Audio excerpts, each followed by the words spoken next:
This project that we're doing today is looking at historic ice creams and sorbets. This has been all funded by the Royal Society, who are the sort of oldest group of scientists that there is in the world. They've been going for quite a long time now, about 350 years, and they've very kindly helped us do this project. For starters, how do you make ice cream or sorbet without any electric fridges or freezers? So we were very lucky to have been invited by the museum to try an ice cream making workshop, how they used to make ice cream in Georgian times. And I thought it would be a great opportunity to learn a bit of history with a splash of science for everybody at the club. Well, I'm the founder of the Nut Club, and I founded it back in 2011 to meet my friends and to socialise in a safe environment. So these are the Georgians. These people were the richest people, okay? And it was only the richest people who were going to be eating ice creams and sorbets. Ice creams in the Georgian period were the most expensive, the most decadent, and the most special food you could eat. So you had to save this for very special occasions. Everything was expensive. There was all this infrastructure behind the scenes. You had to have an ice house dug underground, and it's essentially a great big pit with sometimes a thatched building on top of it. You had the people in the kitchens having to make these things without them melting. It must have been very stressful, putting them into moulds, turning them out. Pear sorbet, blackcurrant sorbet, fig sorbet, pomegranate sorbet. You put all your sorbets in there, different flavours. This must have taken ages. So here it is. So all you have to do is use the heat of your hands and count to 3. So let's see. 1, 2, 3. Open. Oh. There we go. This is a little melon shape. So I've dyed it green so it's like a cantaloupe melon. Can I get it out? Oh. Whoa. That hardly ever happens. So there's one. You have a head gardener growing exotic fruits to make the sorbets and ice creams out of. And then you had to have the servants and the porcelain. For what is sometimes all this huge amount of expense just for sometimes just a couple of little spoons of sorbet at the end of a meal. You'll have the butler or whatever serve, 2 spoons of your sorbet into your tiny cup? Crazy, really. That's just adorable, though. It's beautiful. It's got a hand-painted scene on it that somebody's made, which is tiny on there.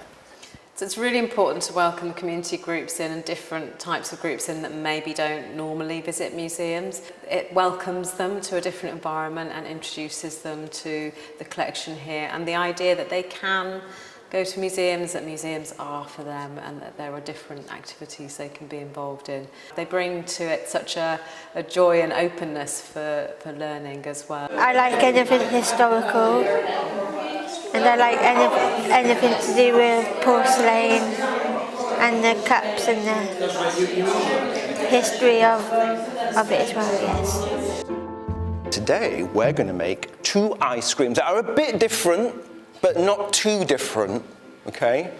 We're going to make bergamot water ice. It looks like a lime or a lemon, so it's a citrus fruit, but it's very, very perfumed. So if you put too much of the bergamot in your mixture, it tastes a little bit strange. You've got to be really careful with it.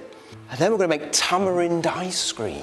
Has anybody had or heard of tamarind before?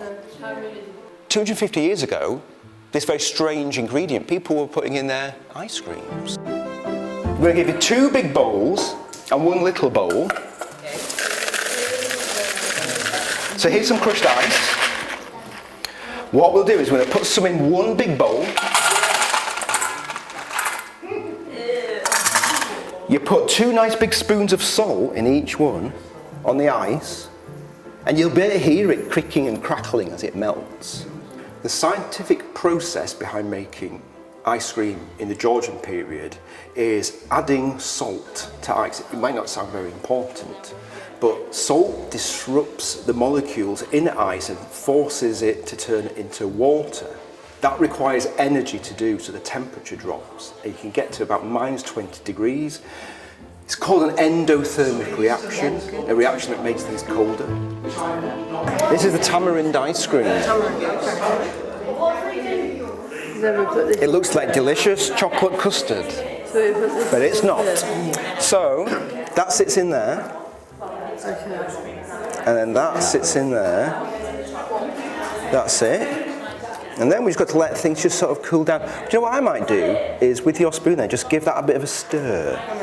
But don't get any salt in your ice cream though, because it won't freeze. We've been making ice cream, but like the old-fashioned way. Yeah. So not just put it in the freezer and that's it. We're actually doing it manually. You know what I mean? It makes the museum come alive, because I think museums naturally aren't a place they would rush to go and visit. They're all full of writing and serious stuff and everybody's very quiet. So to see the practical things that a museum can do using its collection and using the knowledge of people to just bring history to life, I think it's terribly important and a much easier way for them to learn things. The original method was basically to have a bucket, a wooden bucket, with a pewter pot inside where you put the mixture. It was much smaller than the wooden bucket, and in that gap you put your ice and your salt. And then somebody would have to sit there scraping the frozen ice, the ice cream or the sorbet off the corners with what was called a spaddle.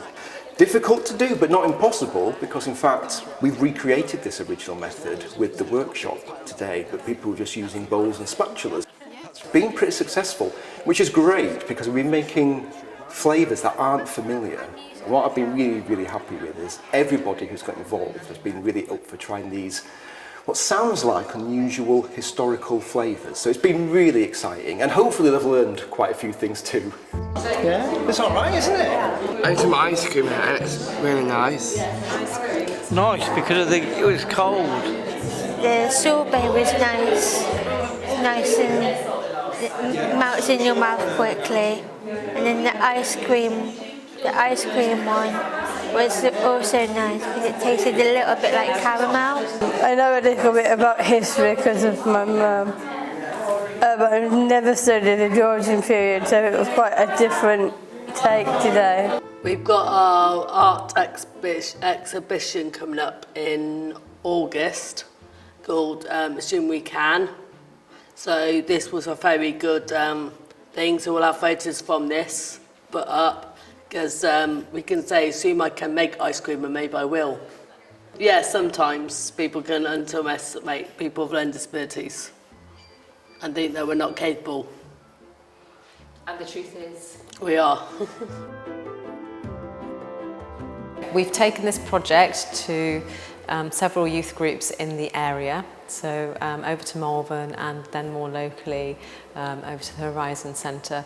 And the youth groups have really, really engaged incredibly well. And I have supported Neil with several of the sessions. That means I have some of the skills to deliver some of the workshop. And obviously Neil has given us a workshop plan, so that we can follow it and deliver it still with groups. To continue to deliver the workshop outreach and also as part of different events here at the museum. It's interesting to learn ice cream without using a freezer, and I'm going to take that away and teach my nieces.